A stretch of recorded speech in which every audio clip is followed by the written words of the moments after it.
우리 옆 사람 뒷 사람 앞 사람 인사합니다. 말씀에 큰 은혜 받으시기 바랍니다. 축복합니다. 오늘날 이 대한민국을 살아가는 현대인들이 불행하다고 느낀다면 어디에서 불행함을 느낄까? 조사가 있어요. 사람들이 이럴 때 불행감을 느낀다는 거죠. 첫째가 경제적인 문제입니다. 경제적인 어려움을 당하면 사람들의 마음에 불행감을 느낀대요.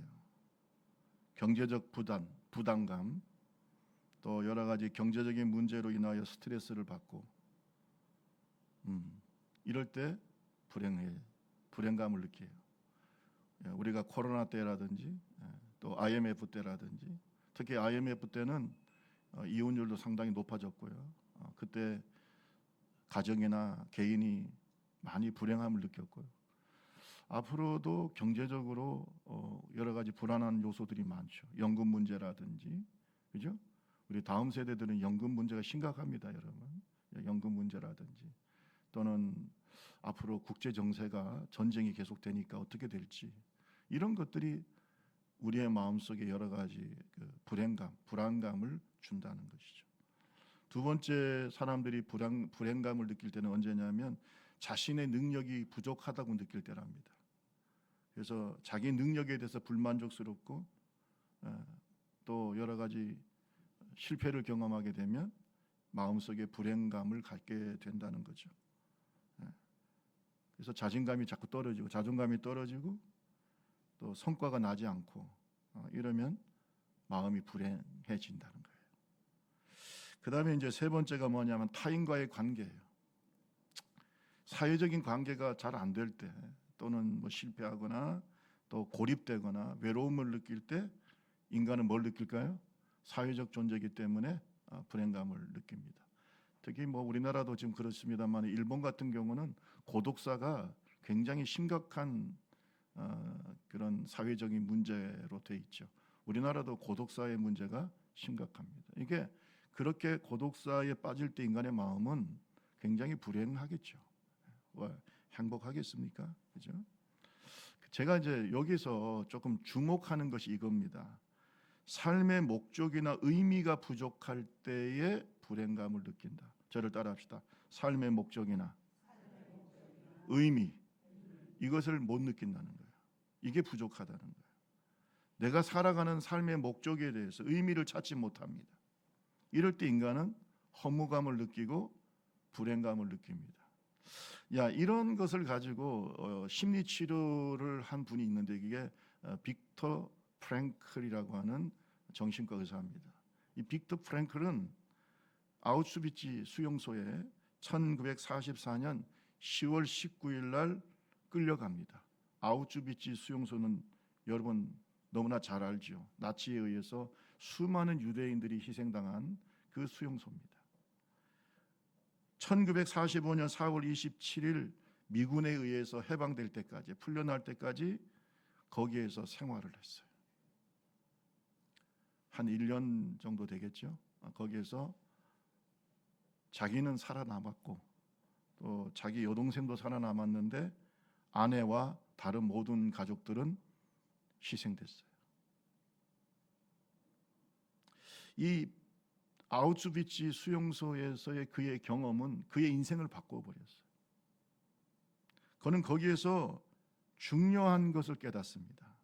그것은 뭐냐면 아무리 큰 고통을 당한다 하더라도 삶의 의미를 찾아내면 그 고통을 능히 이길 수 있다는 거예요.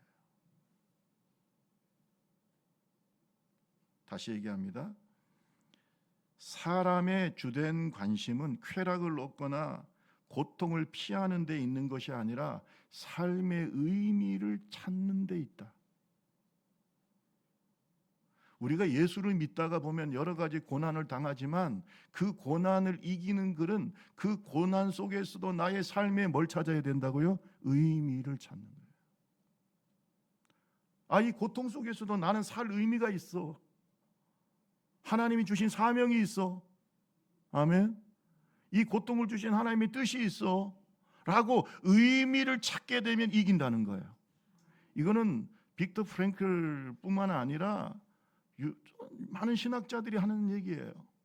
따라합시다. 고통을 이길 때는 의미를 찾으면 이길 수 있다. 그걸 막 내가 이기려고 막 몸부림치고 거기에서 하나님 기도하는 것도 중요하지만 그 기도하는 가운데 하나님이 왜 이 고통을 주셨는지, 내가 왜 인생을 더 살아야 되는지 의미를 찾으면 이겨요.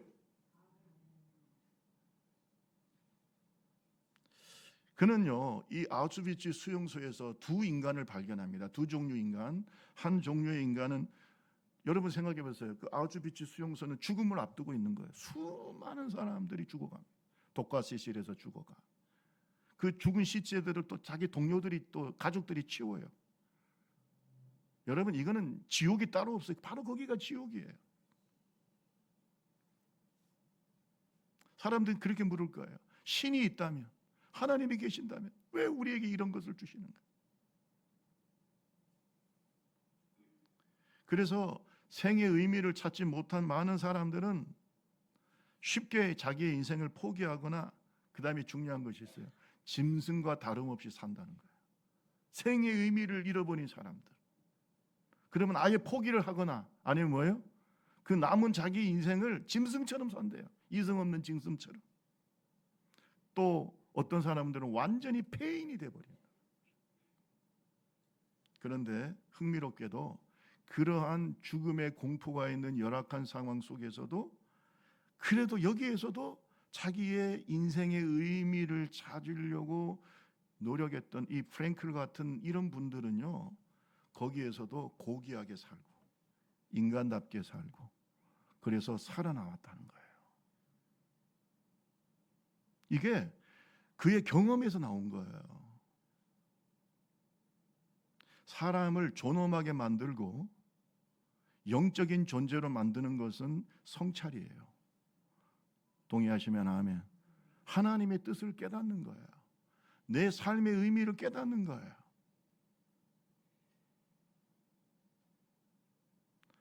성령께서 우리를 도와주실 줄로 믿습니다. 여러분, 시편 17편은요 다윗이 편안할 때 지은 시가 아닙니다. 안전할 때 쓴 게 아니에요. 악인에게 핍박을 받고 힘들고 고통스러운 세월을 보낼 때에 그가 하나님 앞에 고백한 시가 바로 이 시편 17편인데, 여기에서 그는 하나님 앞에서 자기의 삶의 의미를 찾아요. 아멘. 내가 왜 살아야 되는지. 어떤 분들은 이제 죽을 때가 다 됐는데 대충 죽지. 어떤 분들은 나이가 들어가지고 권사님들 중에서도 이제 살아봐야 내가 얼마나 살까요? 그냥 대충 살다가 죽어야지. 여러분, 그렇게 살면 안 돼요. 그러면 짐승과 다름이 없는 거예요. 우리 옆 사람하고 얘기하세요. 당신의 삶에는 중요한 의미가 있습니다. 시작. 여러분, 아무리 부자들도요, 자기 인생의 의미를 찾지 못하면 짐승처럼 살아요. 마약을 하고. 그래요, 안 그래요? 우리 주변에서 보잖아요. 마약하지, 알코올에 빠져서 중독돼가. 왜 자기 인생의 끈을 놓아버리는 거예요? 인간은 그렇게 스스로를 잔인하게 다룰 수 있는 존재예요. 그런데 아무리 가난해도 인생의 의미를 갖고, 아멘, 내가 하나님 앞에서 살 의미가 있다라고 하는 걸 느끼는, 사명감을 느끼는 사람은요, 그 인생을 보람 있게 살아요. 존귀하게 살아. 오늘날 현대인들의 문제는 뭔지 아세요? 삶의 의미를 못 깨달아. 그게 문제예요. 옛날보다 잘 사는데. 그래서 자살률이 높은 거예요. 그래서 이 빅터 프랭클은 이런 인간이 의미를 찾는 게 중요하다고 해서 의미요법, 로고세라피라고 하는 그 아주 철학적이고 중요한 치유 기법을 만들어내는 거예요. 그만큼 중요합니다. 여러분, 살 의미가 있습니까? 살 의미가 없으면 빨리 천국 가야지, 모르겠어. 계속 살아. 살 의미가 있어야 돼요. 나는 오늘도 살 의미가 있다. 그래, 그런 사람이 마음속에 뭐가 있을까요? 보람이 있고 행복이 있어요. 짐승처럼 살지 맙시다. 짐승처럼 살지 맙시다. 이게 아우슈비츠 수용소에서 나타난 인간들의 모습이었어요. 그러면 우리가 하나님의 사람으로 다윗처럼 어떤 마음을 가져야 우리의 삶에 의미가 있고 행복한 삶이 될까? 오늘 다윗을 통해서 교훈을 깨닫기를 주님의 이름으로 축원합니다. 첫째는 어떻게 해야 되느냐? 따라합시다.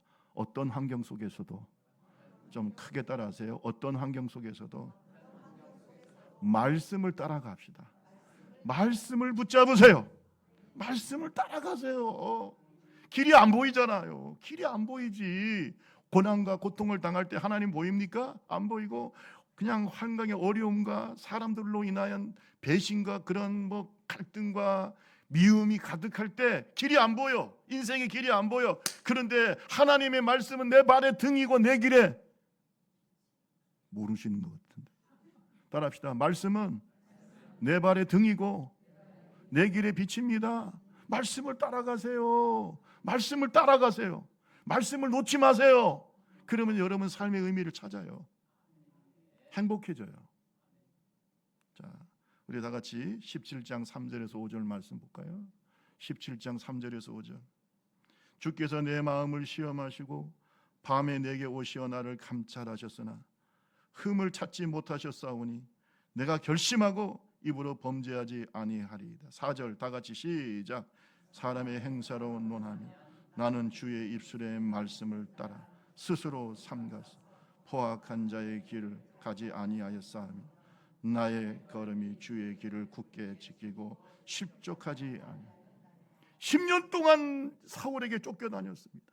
짐승처럼 쫓아다니고 이 사자같이 쫓아오는 그 추격자들을 따돌리면서 10년 동안 살았어요. 아마 이런 10년 동안 도망자에 살면서 자기 인생의 끈을 놓고 싶을 때가 얼마나 많았겠어요.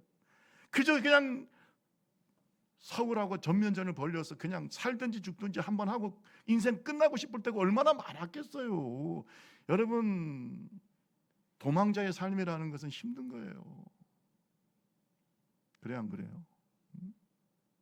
그 포악한 자들과 싸우면서 내 인생을 함부로 살고 싶을 때가 얼마나 많았겠냐 이거예요. 그런데 다윗은 뭐냐면 내가 주의 입술의 말씀을 끝까지 지켰습니다. 그걸 다윗을 영적이고 위대한 사람으로 만든 거예요. 지금도 똑같습니다. 어떤 사람은 교회는 다니는데 인생이 짐승이야. 생각도 그렇고 아무런 삶의 목표가 없어요. 사명감도 없어요. 오늘날 우리 젊은이들 가운데 그런 분들이 있다면 빨리 하나님 앞에서 말씀을 붙잡으시기 바랍니다. 말씀 속에 길이 있어요. 말씀 속에 길이 있다고. 성경을 한 번이라도 한번 읽어보라 이거예요.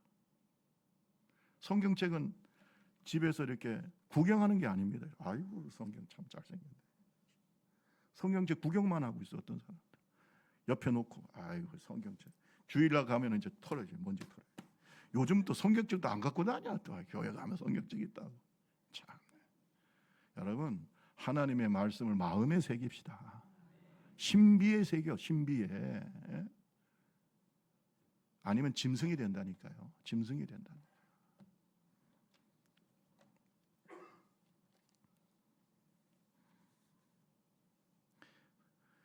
3절에 보면 주님께서 내 마음을 시험하시고 밤에 내게 오시어 나를 감찰하셨지만 흠을 찾지 못했다고 그랬어요.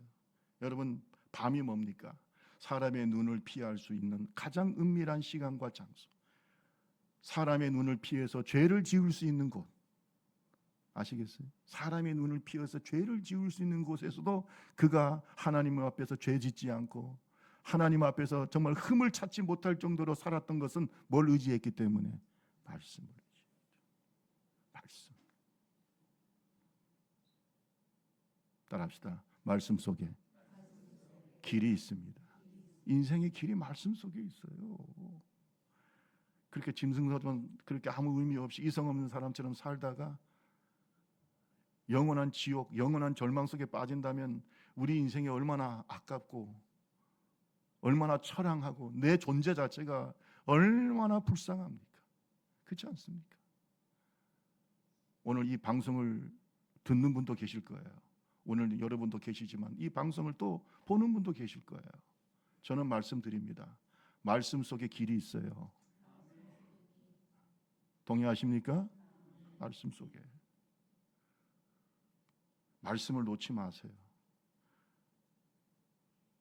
그가 힘과 권력이 있었지만 스스로 삼가서 포악한 짐승 같은 자들의 길 걸어가지 않았던 것은 주님의 말씀을 굳게 지켰기 때문이다. 내가 주의 입술의 말씀을 따라서 살았기 때문입니다. 이런 고백을 하고 있는 것입니다. 여러분, 하나님의 말씀은 그 말씀을 통해서 우리를 통해 하나님께서 영광을 받으시기도 하지만 중요한 것은 이 말씀은 우리의 행복을 위해서 주신 거예요. 따라합시다. 하나님의 말씀은 나의 행복을 위해 주셨다. 그러니까 내가 행복하려면 말씀의 사람이 돼야 돼요. 동의하십니까? 그건 알아서 하세요. 알아서 살아.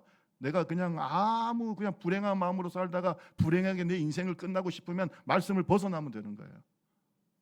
여러분, 인간을 가장 잘 아시는 분은 하나님이십니다.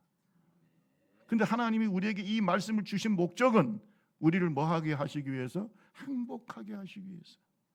우리 다 같이 신명기 10장을 한번 보겠습니다. 신명기 10장 13절. 신명기 10장 13절 다 같이 한번 읽어보겠습니다. 시작. 내가 오늘 내 행복을 위하여 내게 명하는 여호와의 명령과 지킬 것이야. 이 말씀을 누구를 위해서 주셨다? 네 행복을 위해서. 따라합시다. 나의 행복을 위하여 말씀을 주셨습니다. 여러분, 힘든 인생길을 갈수록 내가 길이 어딘지 모르겠고 인생의 의미가 어디에 있는지 모르겠다고 느낄 때 말씀 속에서 찾으시기 바랍니다. 말씀 속에서. 다른 데 없어요. 말씀 속에 있어요. 두 번째로 우리가 하나님 앞에서 의미 있고 행복한 인생이 되려고 하면 주님의 사랑을 경험해야 돼요. 따라합시다. 주님의 사랑. 주님의 사랑. 이 주님의 사랑을 경험해야 돼요. 여러분, 성경에서 알다라고 하는 야다, 지식을 말할 때는요, 체험적이고 경험적 지식을 말하는 거예요. 지금도 여러분 신앙생활을 머리로 하는 사람도 있어요. 참 답답합니다. 그거요 오래 못 가요. 계속 회의가 생기고 내가 하나님을 경험하지 못하면 하나님 몰라요. 여러분, 환난과 고난 속에서 하나님을 경험할 수 있습니다.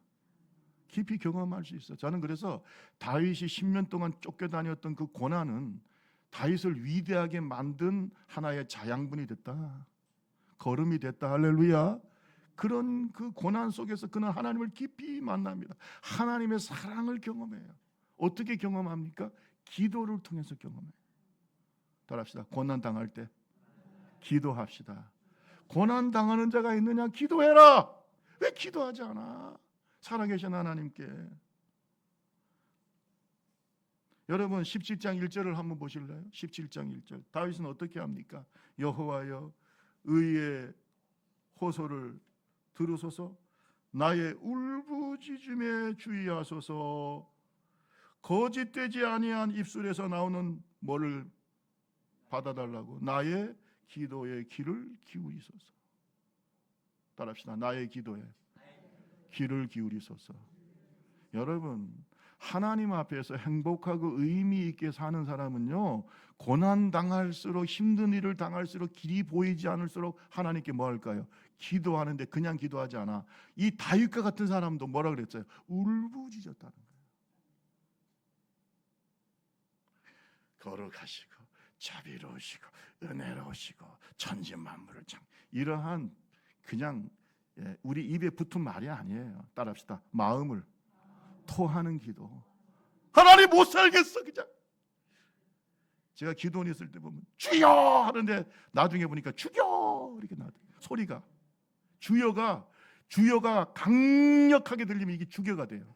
차라리 죽여줘요. 주님, 내가 이게 못 살겠어. 삶을 변화시켜 주든지 아니면 내 마음을 변화시켜 주든지. 주여. 여러분, 기도원에 오는 분들은요 절박한 분들이죠. 물론 수련하러 오는 분도 계시지만은 여러분 40일 금식기도 그냥 하겠습니까? 얼마나 답답하면 밥이 입에 넘어가지 않죠. 그래도 그분들에게 의미가 있고 희망이 있는 것은 기도하기 때문에. 따라합시다. 기도를 통해서 하나님의 사랑을 경험하게 됩니다. 기도는 뭐 하나도 안 하면서 무슨 하나님의 사랑을 경험하겠습니까? 기도해야 되는 거예요. 자, 한번 17장 6절을 한번 봅시다. 17장 6절. 다 같이 한번 읽어보겠습니다. 시작. 하나님이 내게 응답하시겠으므로 내가 불러싸오니 내게 귀를 기울여 내 말을 들으소서. 주님께서 내가 기도할 때 나에게 뭐요? 응답하시. 여러분, 이 말씀을 다른 현대인의 성경에 보면 주님께서 응답하실 줄로 알고 내가 주님께 기도했다는 거예요. 주님께서 응답하실 줄로 믿고, 아멘, 알고. 여러분, 다윗은요 하나님을 많이 경험했던 사람이죠. 그 전부터. 그가 목동일 때도, 사자하고 싸울 때, 곰하고 싸울 때, 그래서 양떼를 지킬 때 누구를 의지했겠어요? 아니, 곰하고 싸우고, 어린 애가 곰하고 사자하고 싸우는데 힘이 되겠어요? 사람도 안 돼, 청인들도 안 될 텐데. 근데 누구를 의지해요? 하나님. 골리앗과 싸울 때도 누구 의지할까요? 여러분, 하나님의 도우심과 기도 응답을 경험한 사람이 하나님을 더 깊이 사랑하는 거죠. 기도를 통해서 하나님을 경험합니다. 여러분, 힘들고 어려울 때 기도해야죠.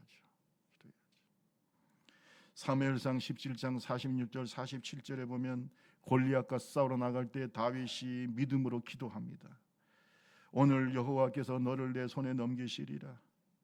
47절에 보면 또 여호와의 구원하심이 칼과 창에 있지 아니함을 이 무리에게 알게 하리라. 전쟁은 여호와께 속한 것인지 그가 너희를 우리 손에 넘기시리라. 이게 기도입니다. 아멘. 주여, 전쟁은 누구에게 속한 겁니까? 하나님께. 저 골리앗 키도 거의 3m나 되고 엄청난, 정말 저런 자들이, 무도한 자가 하나님과 하나님의 군대를 모독하지만 나는 하나님의 이름으로 나갑니다. 하나님의 전쟁은 칼과 활에 있지 않습니다. 무기에 있지 않습니다. 하나님의 이름 속에 있어요. 그 기도가 응답이 되었어. 다윗이 물맷돌을 휙 던졌는데 이 물맷돌이 어디 박혀요? 이마에 박히죠. 자, 제가 물어봅니다. 잘 던졌을까요? 하나님이 맞추게 하셨을까요? 아니, 물맷돌 던지는 사람들이 그 한두 명이겠어요? 여러분, 옛날에요 이 물맷돌이 전쟁 도구예요. 아시겠습니까? 그러면 골리앗이 나올 때 물맷돌이 날아올 걸 생각했을까요? 안 했을까? 다 했죠. 아니, 했어요. 왜냐하면 그 당시 전쟁 영화를 보면요, 물맷돌 던지는 것은 그 당시에 그냥 흔한 전쟁 도구라니까. 다윗이 잘 던진 것도 있지만 하나님께서 딱 맞추신 거예요, 거기를. 다시 한번 물어봅니다. 여러분, 베드로가 그물을 잘 내렸을까요? 하나님께서 물고기를 집어넣었을까요? 아직도 무슨 말인지 모르는 분들이 있네. 아니, 밤이 맞도록 수고해서 고기 잡았어요, 못 잡았어요?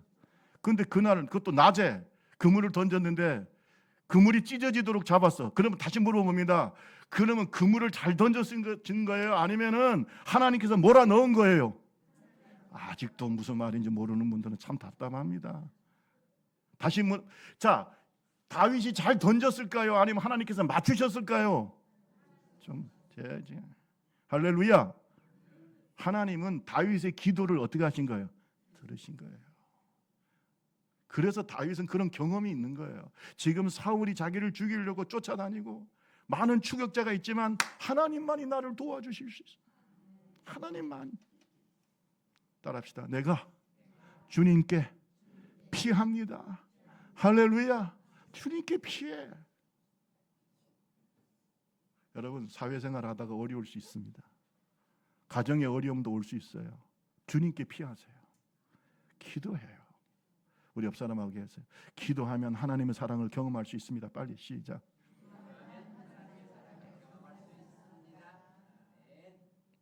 기도합시다. 다윗은요, 기도를 통해서 하나님을 경험한 사람이에요. 그리고 어떻게 경험하냐? 믿음으로 경험해요.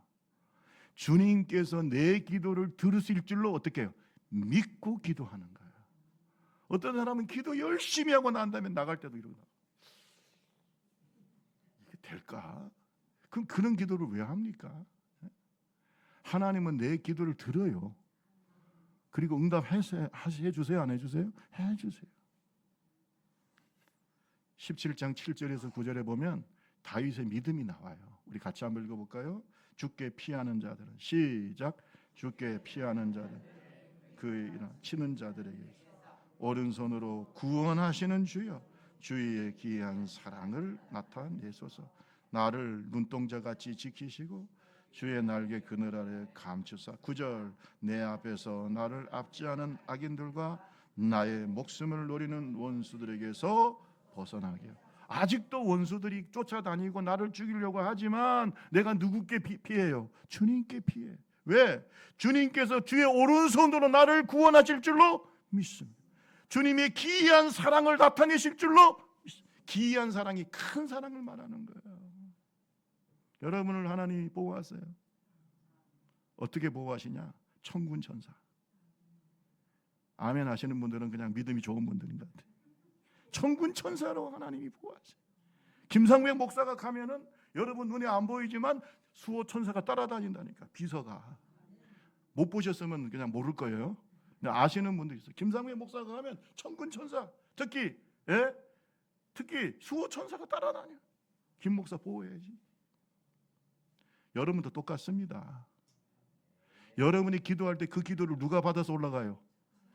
이거 아시는 분은 성경 좀 읽는 분들이죠. 천사가 받아서 올라가요.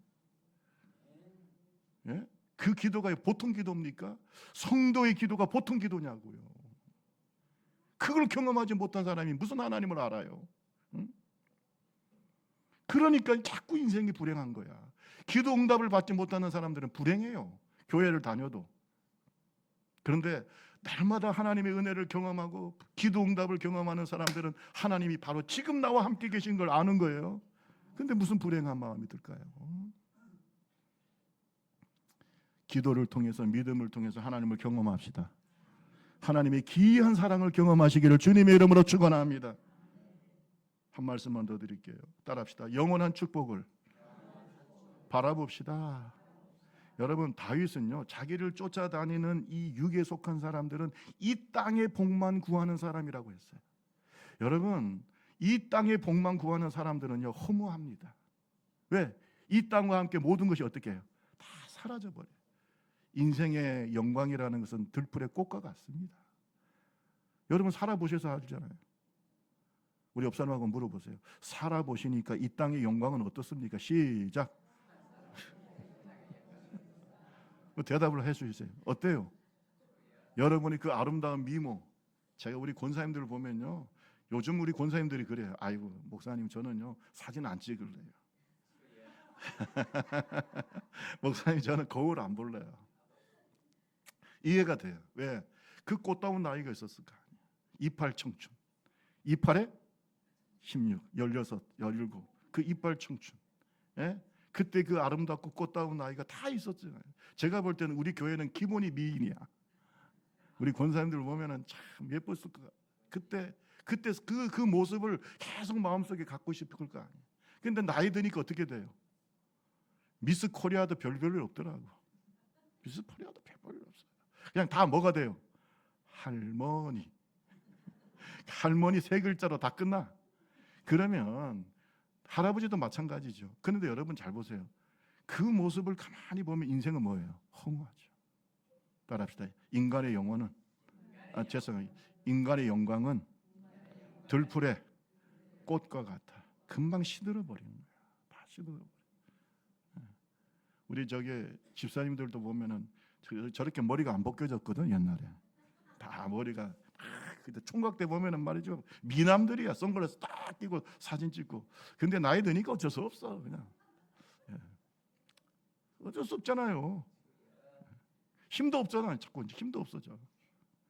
얼마 전에 우리 사이가 왔길래 내가 나하고 80년 한번 하자. 아직까지는 제가 이겨요. 아직까지 이기는데 뭐 저도 나이 들면은 이제 뭐 질 때가 오겠죠. 우리 사이가 벼르는 것 같은데, 내가 이제 지는 졌기 때문에 이번엔 꼭 이기겠다. 몸을 키워야 되겠죠. 예. 여러분, 다 쓸데없습니다. 그러한 인생에 이 땅의 영광만을 바라보는 사람들은 결국 불행해지는 거예요. 왜? 허무한 거예요. 자식 키워봐도 허무하고, 돈이 있어도 허무하고, 건강도 뭐예요? 다 허무하고, 지식도 허무합니다. 요즘은 저는요, 책도 다 눈에 안 들어와. 눈도 아프고 막 그냥. 나는 인생이 그냥 이렇게 허무하게 끝나는 것 같아요. 여러분 17장 13절 14절 보세요. 13절 14절. 여호와여 일어나 그를 대항하여 넘어뜨리시고 주의 칼로 악인에게서 나의 영혼을 구원하소. 14절 시작. 여호와 이 상에 사는 동안 그들의 분깃을 받은 사람들에게서 주의 손으로 나를 구하소서. 그들은 주의 제물로 배를 채우며 자녀를 만족하고 그들의 남은 산업을 그들의 어린 아이에게 물려준. 여러분, 이게 일반적인 인간이에요. 하나님이 일반적으로 주시는 은혜, 일반적인 은혜죠. 거기에 배를 채우고 자녀가 만족하고 남은 산업은 누구에게 물려줘요? 자식에게 물려. 여러분과 제가 이렇게 살면 안 됩니다. 물론 이거는 기본적인 은혜입니다. 우리 자식들 다 사랑해요. 자식들에게 돈 푼이라도 몇 푼이라도 다 물려주고 싶어. 목사도 그렇고 다 모든 성도들이 다 그렇죠. 다 자녀들에게 잘해주고 싶고 또 뭐 조금이라도 더 우리가 뭐 능력 있으면 물려주고 싶고 인간은 다 그래. 그런데 이것으로 만족하면 허무한 거예요. 여러분 다윗의 위대함은 어디 있습니까? 15절에 있어요. 이게 다윗의 위대함이야. 우리 다 같이 15절 읽고 마치겠습니다. 시작. 나는 의로운 중에 주의 얼굴을 배우리니 깰 때에 주의 형상으로 만족. 뭘 바라본다? 세상 사람들은 세상의 영화와 세상의 부귀와 세상의 재미에 거기에 빠져 있지만 나는 내 눈을 들어서 누구를 바라봐요? 주의 얼굴, 주의 은총을 바라봐요. 그리고 여러분 깰 때의 주의 형상을, 이 깰 때가 뭐냐면 죽었다가 깰 때, 부활했을 때의 영광을 바라봐. 저는 진짜 신앙은 부활 신앙이에요. 부활 신앙이 아닌 신앙은 그건 가짜야. 솔직히 복음은요 기본적으로 부활이에요. 아이고 우리 목사님은 맨날 죽었다가 살아나는 것만 얘기한다고. 아니, 이 땅에 사는 사람들이 잘 살려면은 부활의 신앙을 가져야 돼요. 예? 다윗도 그랬잖아요. 내가 자다가 깰 때의 주의 영광을 보리다. 부활했을 때의 하나님의 영광, 하늘의 소망, 이것이 복음의 핵심이에요. 다른 종교에서 없는 부활절은 어디에만 있어요? 기독교에만 있잖아요. 여러분은 뭘 바라보세요? 무엇을 먹을까? 무엇을 마실까? 무엇을 입을까? 이건 세상 사람들이 다 똑같이 하는 거예요. 우리는 한 차원 높아지기를 바랍니다. 물론 그런 것도 하나님이 주시지만 중요한 것은 이 고난과 인생의 허무에서 이기려면, 행복해지려면 하늘의 소망을 바라봐야 행복해져요. 인간의 마음은요 이 세상 것으로 결코 채울 수가 없어요. 포기해야 돼. 이 세상의 물질 얼마면 돼요? 얼마면 그러잖아요. 얼마면 돼? 얼마면 만족하겠습니까, 여러분? 얼마면 돼요? 만족이 없어요. 그죠? 만족이 없어요. 그러니까 하나님의 영광으로 채우시기 바랍니다. 부활의 영광, 소망이 있어야 사람이 행복해지는 거야. 따라합시다. 소망이 있어야 행복해진다. 이 소망이 사라질 때 인간은 불행해지고 자기 스스로 자살로 끝나는 거예요. 저는 어떤 정치인이 있었어요. 내가 참 좋아했던 분인데 그분이 논평을 참 잘하더라. 근데 얼마 전에 충격적인 소식을 들었어. 자살했다는 거예요. 아니 어떻게 교회 다니는 집사님이 자살할 수 있을까 하고 가만히 생각해 보니까 부활의 신앙을 갖지 않으면 소용이 없다. 하늘의 소망이 없으면 소용이 없어. 그분은 정말 1억을 보면 서울대 출신인데다가 뭐 그냥 너무나 이력이 좋아요. 박사에다가 정치가로 뭐 우리나라의 명망도 있고 집안도 돈이 훌륭하더만. 그런데 왜 자살할까? 오늘날 중독의 시대입니다. 많은 사람들이 중독에 시달리고 있어요. 왜 그럴까? 소망이 없기 때문에 그래요. 여러분, 하늘에 소망이 있는 사람, 성령 충만한 사람은 마음이 행복해요. 동의하십니까? 부활의 신앙 가지시기 바랍니다. 내가 깰 때에 내가 주님의 영광, 주님의 형상으로 만족하리이다. 만족하다는 말이 무슨 말이에요? 행복하다. 여러분 행복하십니까?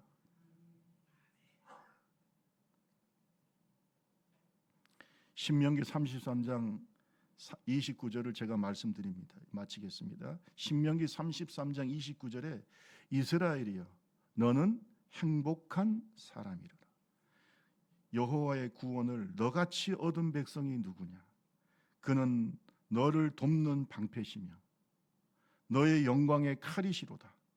네 대적이 내게 복종하리니 내가 그들의 높은 곳을 밟으리로다. 따라합시다.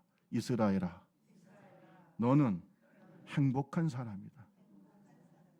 여러분의 이름을 대고 얘기하세요. 김상백 목사야, 너는 행복한 사람이다. 여러분 이름 대고 시작. 김상백 목사야, 너는 행복한 사람이다. 우리 마지막으로 옆선 손 한번 잡을게요. 아무개 집사님, 권사님, 장로님, 집사님, 당신은 행복한 사람이에요. 시작.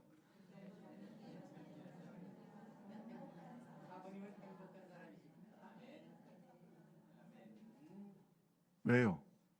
주님이 나와 함께 계시잖아. 여러분, 하나님은 우리에게 말씀을 주셨습니다. 우리를 행복하라고 말씀 주셨어요. 힘들고 어려울 때 말씀 붙잡읍시다. 말씀 붙잡으세요. 길을 못 찾을 때 말씀 붙잡으세요.